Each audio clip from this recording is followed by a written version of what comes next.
एक टोपीवाला होता. तो गावोगाव जाऊन टोप्या विकायचा. या गावातून त्या गावात, त्या गावातून या गावात तो पायी चालायचा.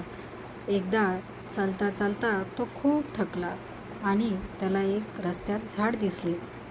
त्याला वाटलं आता थोडासा आराम करावा आणि मग पुढच्या गावाला जाऊया. म्हणून त्याने आपल्या जवळील एक सतरंजी काढली. ती त्याने झाडाखाली अंथरली आणि त्यावर तो शांत झोपला. पण त्या झाडावर काही माकडे बसलेली होती. त्यातील एक माकड खाली आले आणि त्याच्या पिशवीतील टोपी घेऊन झाडावर सरसर चढले.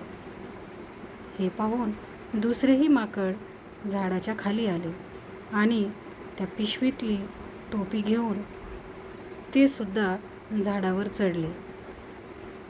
असं करता करता एक एक माकड झाडाच्या खाली येऊ लागले आणि त्याच्या पिशवीतल्या टोप्या काढून घेऊन जाऊ लागले. सर्व टोप्या माकडांनी आपल्या डोक्यात घातल्या आणि ते झाडावर बसून छान नकला करू लागले. एकमेकांचे अनुकरण करू लागले. त्यांचा एवढा गोंधळ सुरू असताना देखील टोपीवाल्याला काही जाग आली नाही. तो खूप थकलेला होता. त्यामुळे तो शांत झाडाखाली झोपला. थोड्या वेळाने टोपीवाल्याला जाग आली.